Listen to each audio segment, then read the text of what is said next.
Off top, so we're entering the first real off season of the second apron. And I think the league and people around the league would want you to believe that this means we're entering the parity era. I don't think so. I think we're entering the quickie era.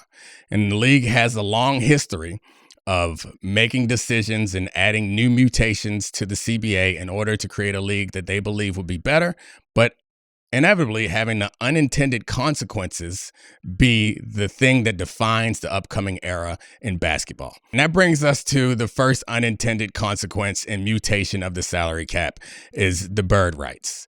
So back in the day, before the bird rights were introduced, the NBA actually did have a hard cap, but they rightfully realized that any system that required a team to move on from a player like Larry Bird needed to be addressed. And because the Celtics mismanaged their hard cap, they had to institute the bird rights, which allowed teams to pay a player outside of the salary cap as long as he was already on the roster. So you could pay him whatever you wanted. This was the introduction of the soft cap. And what were the consequences of that soft cap? So the consequences of the soft cap were players were less likely to switch teams, because the only team that could pay you as much as they wanted and outside of the cap was your home team. Mm-hmm. And teams were less likely to go and get other players because other players that they would bring into their team would then impact the cap. And also, players who had the most talent and the most leverage were able to grow their salaries as much as they wanted, as much as they could ask for. It got to the point where players were getting up to 120% of the cap. 80% of the cap was routine. Seems like that's something that would benefit the richest teams and not benefit the smaller market teams. Very interesting in NBA history. Continue on. Yeah, so the NBA certainly was leaning towards benefiting the richest teams. It also benefited the most talented players.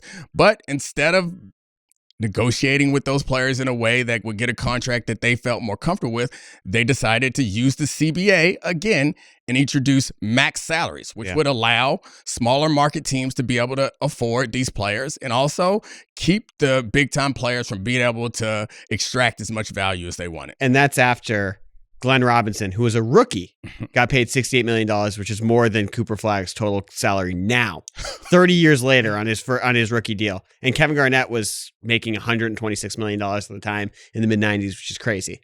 So while now we focus a lot on how the player empowerment era is really just about this year's players or this era's players being different than the past, no, the system changed. If you went from being able to make more than 100% of the salary cap to only being able to make 25 to 30% of the salary cap, then your destination matters a lot more. You would choose where you want to go. And it allows for super teams to be formed. If you have one guy that's making 80% of the cap, you're probably not likely to build a super team with a bunch of guys making that same number. Unless you convince Pippen to sign the deal that he did in Chicago. Exactly right. So unintended consequences of the maximum salary structure being put into the game. Yeah, the unintended consequences of the max salary being put into the game, I believe, is that you ended up with these super teams being able to form. And so once the super teams or once the max salary is put into play, you would think that maybe this would allow the smaller markets to be able to compete for this talent. And up until then, maybe it did. But as the players started to recognize the system and the teams recognized the system, you realize that only the richest teams could afford to pay these players that much. And again, it disproportionately benefited the teams from big markets with big money.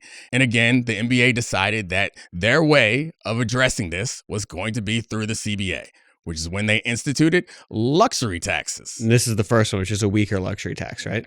And it never worked, so they strengthened the luxury tax. And the luxury tax was meant to make the big market teams who are spending more money have to pay even more money. Yeah. But the problem with being those big market teams, it was worth it every step of the way. The Warriors are the best example of a team that spent more and more and more because the idea of having a dynasty increases franchise values. And if you're in a big major market, it means a lot. If you can own San Francisco and Oakland, it's a little different than if you're in a small market. So they keep instituting more and more punitive luxury taxes, and the big market teams get stronger and stronger and don't respect it. So they finally get to the point where they're going to figure out a way to slow it down. This is to your point, from the weak luxury tax era from 1999 to 2010 was a dollar for dollar one. After the super team stuff started with the Heat. There's a harsher luxury tax penalty. The Warriors, to your point, they spent $450 million in luxury tax penalty. Guess what? They're worth $9.4 billion now. Good trade, Joe Lacob. Way to go, Joey Lacob. All right, so now we're at a point where they realize that the tax isn't going to work. So they decide to make it tougher for teams to continue to have success. The second apron is designed to have roster implications, and teams want to win. So they respond to that. And that's where we are now, which is why I think people believe that we're entering an era of true parity, when I think, honestly, we're entering more into an era of your turn, my turn, and these quickie dynasties that are going to pop, or not even dynasties, these tiny little windows that last only 1 to 3 years, because you are encouraged to load up your roster. And because of the way the apron works, you can cross over the salary cap. You just can't stay there for too long. Yeah. And if you're across the salary cap for your run, which is what you probably should do in order to maximize the talent on your team, then you're going to come up to the point where the second apron is so scary and so punitive that you're going to have to shed some of the ancillary players around you. And the funniest thing about the second apron is we saw the owner of the Denver Nuggets suggest that it brought us all the way back to where we started, to where he feels like the system is so punitive that he's going to end up in a place where the Celtics were, which instituted the Bird rule, where he might have to part with his best player in NBA history, one of the best players in NBA history, because the system that the league has instituted in order to control the major market teams is actually causing unintended consequences that they never wanted to have. It's the same salary cap quirk that is causing the same issue, where at that point the league was just like, we shouldn't do this. We need to change the rules. And that's where we're at right now. This is the first time there are operational restrictions. They're forcing roster decisions. There's so much more of this that we need to get into. Play the music. This is the Domonique Foxworth Show.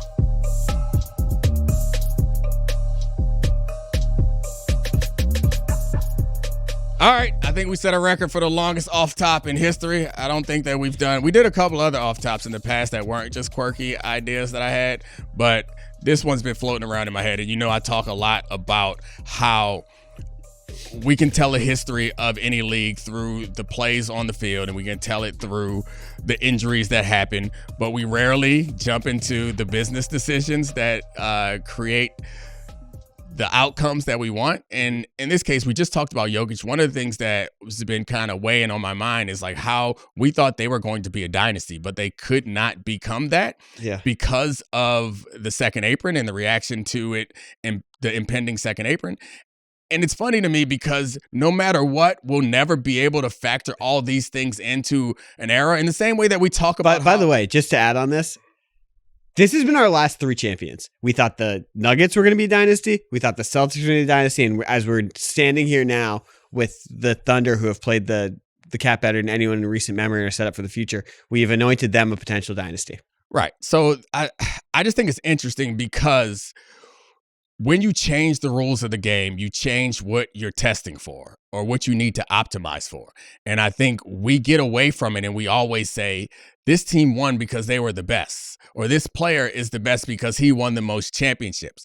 We never take into account how the system has changed. Yeah. And like football is really stark because we know immediately when the rookie wages were changed, then immediately roster construction really changed. And the same thing happens in basketball, but we talk about it less. And I think one of the major things from doing the research that we had to do to go through this little start of the show that jumped out to me was a reminder that people aren't different. Yeah. Players aren't different. I say all that to say that we get so much nostalgia about the 80s and 90s about how those players were so different than today's players. No, they're responding to the incentives that were there. If the only team that could pay you 120% of the cap was your home team, you're not moving. If they would have forced some artificial caps on the players of that era, my guess is they probably would have reacted the same way that the players of this era did. I think that's interesting. I do think that the super team stuff is slightly like they needed someone to break the seal. Like it was breaking 100 years of American professional sports institutions of wanting to be a one jersey guy if you could be, and like the legend of that stuff.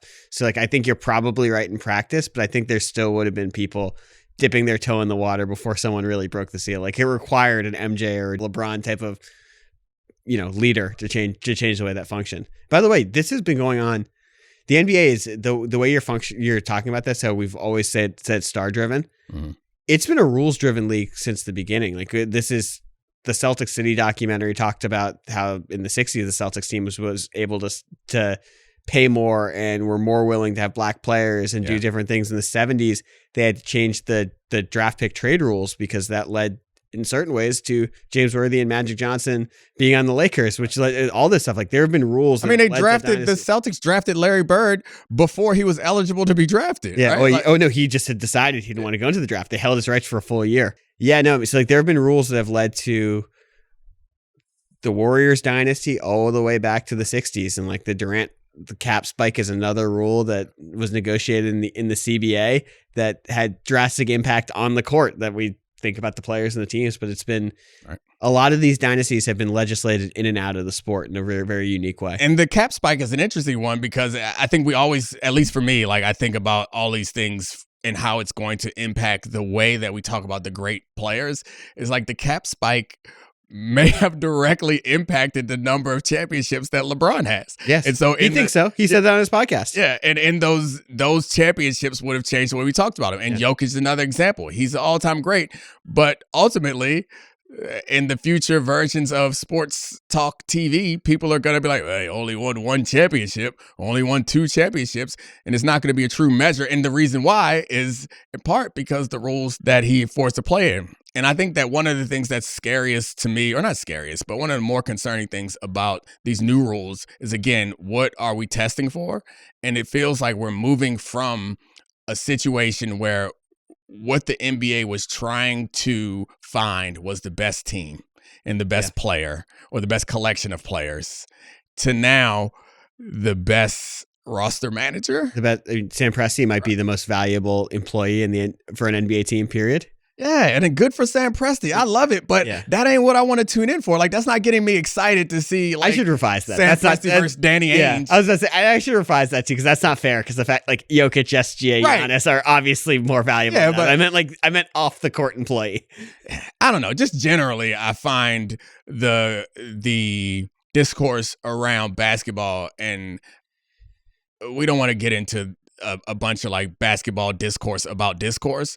But so much of it is about the second apron, really like complex, convoluted kind of rule that's annoying to talk about and explain so many of the moves that we have to talk about. No, talk your the second apron being like a protagonist of the NBA offseason. Like, good job, league. Like, that's fun to talk about. Like, look, the stuff that's happening with the Celtics, it might have been inevitable because of the second apron. Like, even if it was next offseason, they're going to have to get rid of some of the core pieces of that championship team. They would have tried to extract value. These are salary dumps now. These are giving players away. And we're going to see that more and more from teams. And that is stupid. That's what they tried to legislate out 45 years ago. And it's not like, I would ask you this. Is this creating legitimate parity, or is it just creating a system where there's going to be luck and artificially forced parity and teams that would become attached to are just disappearing? Because that is not the consequence of evening the playing field that you want. And I don't think so. Parity and randomness are different. And I think I'm concerned that what we're creating is a bit of randomness. Mm-hmm. And while we said that the ability to construct a roster becomes more important, it also, I think luck becomes a lot more important because it's going to be like who's in position to accept the assets of a team that just made their 2 or 3 year run, or who has the relationships to be able to be the one to accept the assets of a team who is coming close to entering the second apron again. Like, that to me feels somewhat random and unfair, and it creates these incentives where there are teams that could, and this might be a more unrealistic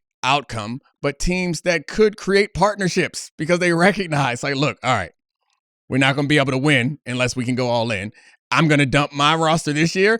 You get all these players then. When you got to dump them back, make sure I get them. Well, the other thing is you can't just Sam Presti this. You can't be a way station for bad contracts to accept picks for the next however many years, because you want to be a 25-win team in the apron. You want to be sitting there not winning and accepting these contracts that are incredibly operationally punitive, like that's not helping the small market teams. That's not helping my beloved Washington Wizards. Which is not a small market. We're a broke boy team. Continue on. I often skip right to the fact that the second apron is about creating a hard cap and saving monies for the league and its partners, but they present it as a reason or a way to create parity. So even if I am able to a way to create parity and maximize fan interest in every market. So even if I'm willing to engage with it on their own terms, I don't think that it does that. Because at least for me, in our time, the 90s, the 80s and 90s and early 2000s, like growing up with a team as it gets better and better is part of the process, particularly in this sport where they don't have on helmets. Getting to know the players and watching them develop in your market is part of the process. Yeah. And I think because your team is going to go potentially from being not a championship contender to a championship contender, and then in the lottery in 3 years, like that doesn't feel like a roller coaster that I would want to be on, which I guess the flip side is that's better than being on a team like you've been with the Wizards where you bottom out and you just never really make a run. But the question is like, are we like Presti's played this perfectly? Everyone's bantered about this. In a couple of years, are they going to have to break up the three guys that are homegrown with them? That's stupid. They're going to have to. That's stupid. It is stupid. Like, I'm sorry. That's dumb. And like, look, I'm going to put this in something where you're going to put your union cap on and be furious. The max contract scale and this hard cap are incongruent because there is nothing worse now than having a max contract player who's not one of the 10 or 12 best players in the NBA, because everyone can sign these guys to max contracts, a couple of them on your team. And if you're trying to, everyone's asking for them, demanding them, and getting them. The teams with the best max contract players in this era are going to have a massive advantage. And I think that we need to test if these GMs are good.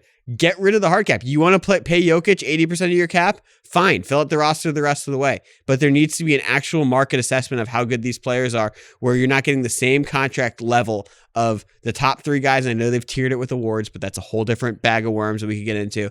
And other players that are beneath them, because it's not GMing now. Now it's the randomness that you're talking about. Now it's the artificial parity, and that's stupid. And the bag of worms puts you in a position where you're rooting against your guy winning awards, because it then makes it harder if you happen to have a defensive player of the year or all NBA guy. Then all of a sudden it just got harder for you to win a championship. Like, they should have, the problem with all of these rules and regulations is I do think that it takes away some of the creativity. And it's because these teams are unwilling to restrain themselves. And it goes all the way back to the Bird rules. It's like, you knew Larry Bird was on your team. You knew you were going to have to pay Larry Bird a bunch of money. So why did you develop a roster that got to the point where you couldn't pay Larry Bird money? Okay, I appreciate it. The idea made a soft cap, and it continues to lead to all these problems. And it's confusing to me that they don't recognize, or I guess they do recognize it, but they think it's working. The league and the league office, they think it's working. They're happy with the consequences of it. It's going to punish the teams, and it's going to punish the players. This is they think it's working for creating parity. But this is the cycle. I think that they do this all, and they think that every change that they make is working. Yeah. And the problem is the changes do work. They accomplish what they want to accomplish, but the cost of those changes is always more than what the benefit of the change was. Well, let's sit on this for 1 second, because let's look at the things that have been impetus for change. The Miami Heat dynasty created the impetus for the Supermax. It was a direct response to LeBron James. You can have a Supermax if you stay in your market, period, full stop. We're making this change for them. The Warriors dynasty created the impetus for the second apron. We can't have this happen again, where the second part of it, I'm talking about the Durant part of it, where like, you don't want every casual fan to be like, I don't need to watch. They win in this. That. I understand that. But the irony is, we are already at a tipping point of the second apron because of what it's done to teams, and also how the Thunder have insulated themselves from this. The fact that they have, I don't know, who's counting, 67 first round picks, and they're going to be able to unload more expensive players and use those to fill out their roster in a way that's completely unique and was built in before the second apron system. Like, we aren't far away. I don't know if this has ever happened, but reopening the CBA to negotiate this now, we are already, like, they're talking about fixing competitive imbalance. That there's going to need to be an impetus to fix this one too, because it's already there. It's a broken system that they just put in. So one of the other costs, to me at least, is that or the expectation, to your point, and why we talk about these rules mattering so much is like the core NBA super fans are going to watch it no matter what. Yeah. What I think the mistake is, and maybe my calculation is different from theirs, I think that their calculation is if we make it so that whether it's parity or randomness, but if we make it so every couple of years, every team in the league kind of makes a little bounce and spike, that it generates more interest and more markets.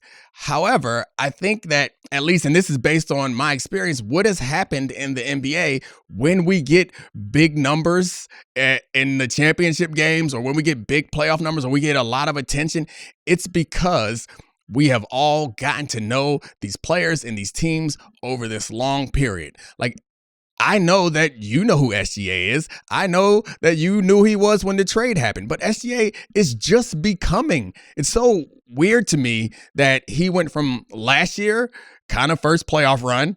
Now he's a champion. Like normally it's like 3-4 years and all of us in the public get to know him and get to care about and get to wonder if he's going to get over the hump. And I know their reaction to winning a championship was a little underwhelming, but I remember different circumstances with that one because of the Halliburton stuff. Yeah. No, I'm saying that the Thunder's reaction. I know. Sorry, I was going off of the report that they barely celebrated in the locker room and stuff, and I was like, yeah, this was a weird day. It was a weird game. No. I'm just in general. I think that the calculation of us all getting to know these characters matters a lot too, and us getting to know these teams. And well, let me ask you this: on this, with how short the windows are, with this quickie era, are we going to see more teams that are like, F the next decade, I'll give you 5 first-round picks, and like we're going to go all in for this 1 to 2 year window, and then like we know we're going to feel it. We're going to bottom out after that, and like we're going to be really screwed.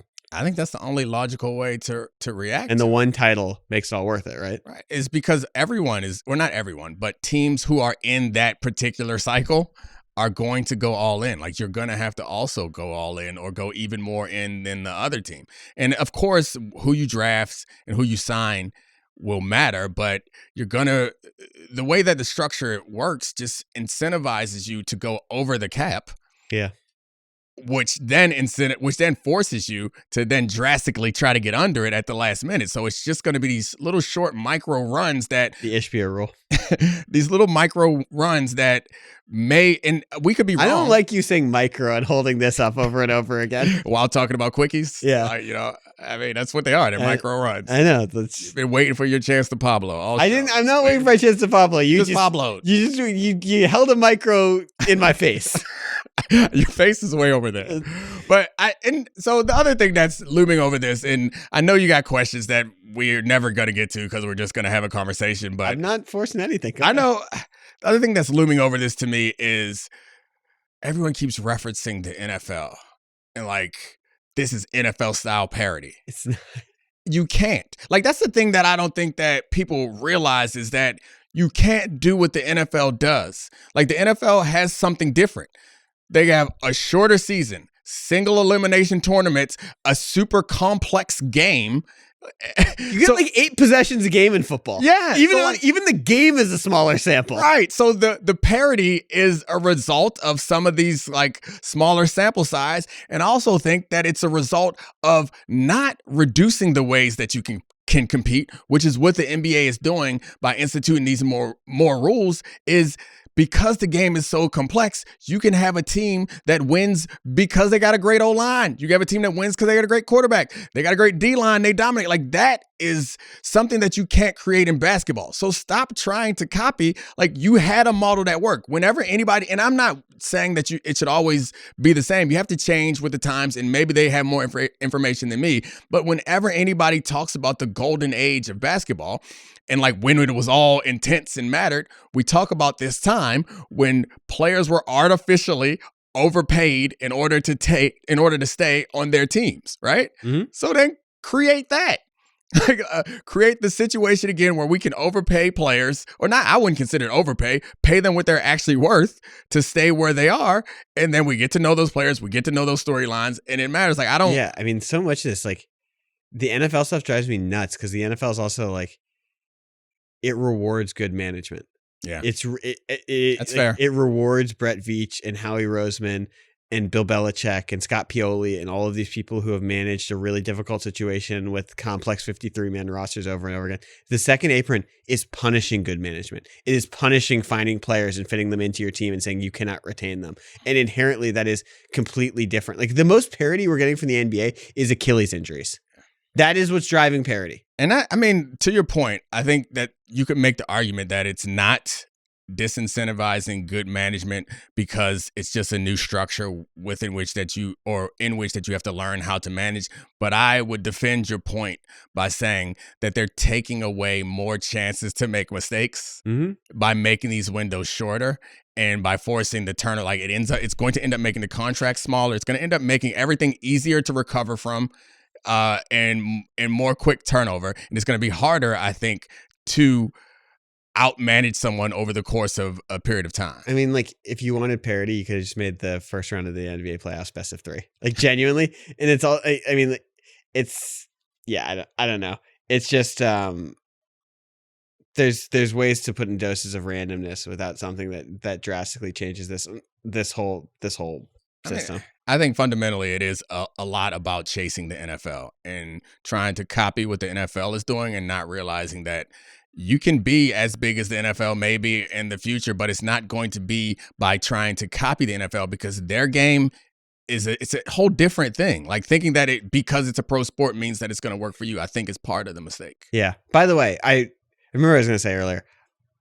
I don't want them to legislate out dumb GMs. Yeah. Dumb GMs are part of the dumb, wacky GMs are part of the story of basketball. Why do you think Nico Harrison's one of the most famous GMs in the NBA? Where it's like, I want fleecings and people doing weird stuff and having different ideas of this, not this 1 to 3 year window where it's like, oh, we're going to get a bunch of stars. We're going to be really good for this time. And then, and it's gone. For the record, Nico's not dumb. He's clairvoyant. Okay. So he knew he was going to get the flag deal. So he started to build around it. Yep. I forgot. We are the number 1 Nico Harrison podcast. Oh, definitely not number 1. I mean, top 5, maybe. We're not number 1. Should we do that? Make a huge pivot and be like the number 1 Nico podcast? No one's doing it like us. We should change the name of the show to the Nico Harrison Show. We can wave white flags. Oh, I love that. Cooper flag. We surrender to you, Nico. Yeah, Cooper flag is the white flag. All right. I think we exhausted that topic. We can get on to other stuff if we still got time. I'm sure this will piss me off again and I'll hop back on. Oh, before we go, what if we're wrong? In what way? I mean, what if is there a way? I think it's fair to say that the NBA is made up of a lot of smart people who have given this a lot of thought. Is there a way that this turns out to create the system and situation that they want? I feel because the track record, and we left out some other CBA mutations that created issues in the league, but because of that track record, it always feels like they are doing a game of whack-a-mole, where it's like, this is a problem, we'll fix that, and then it creates a problem elsewhere rather than letting the ecosystem create what it's going to create. Well, that's what I think is interesting. Is like, I think if you ask the NBA, they think that this is working perfectly. Well, the GMs, I don't think would agree. I'm talking about yeah. I mean, Adam and them boys. I know who you're saying. I know what you're saying, but if Tim Conley has some quotes that suggest that he doesn't agree, we have the owner of the Nuggets, Josh Kroenke. Yeah. I knew it was a Kroenke. I didn't know which Kroenke. It's Josh. All right, Josh Kroenke making comments and they're putting their names on it. It's not a secret. So I find it hard to believe that the league is not hearing this if they're saying it publicly. But whether the league believes they're right or not, I guess my question Brad is... Stevens too, for the record. Yes. I guess my question is, what if we're wrong? Is there a way that... Because I'm thinking, if it could eliminate the situation that I know you hate, it could eliminate teams giving a max salary to the best player on their team just because he's the best player on their team, and not because he's a max guy. Teams could react to that. Yeah, we can. I would love it But the thing is, yes, that would be great if we get rid of the max salary and that's a positive consequence and teams are actually managed. The cap is managed closer to the NFL. That would be awesome. Then it's a whole another bag of worms. The NFL doesn't have guaranteed contracts. It's the other part about this. It's totally different. Well, the NBA did get the amnesty thing right. Bring back the amnesty clause. Yes, I think that with the second apron, I think it's insane that they haven't given teams an amnesty with this, because you put in a rule when the other rules are already in place. I think in general, there should be a number of amnesties allowed, which, I mean, for those who don't know, it's like you have a contract that you decide it's not going to impact. Once you release a player, you decide that it's not going to impact your salary cap. What team would run through the amnesties the quickest? I mean, again, it'll benefit the large markets, right? Or it'll just be dumb. No, it'd be dumb GMs. It'd be the dumb teams. It'd be like the Pelicans big. We ran through 7 amnesties, our decade worth of amnesties this offseason. Bring back the amnesty. I want an amnesty. You know what? They should institute bird rules for quarterbacks. Yes, I totally agree. I just hate the situation that incentivizes teams to not pay their best player or to fight with their best player, particularly when it's your quarterback. You can't let your quarterback leave town.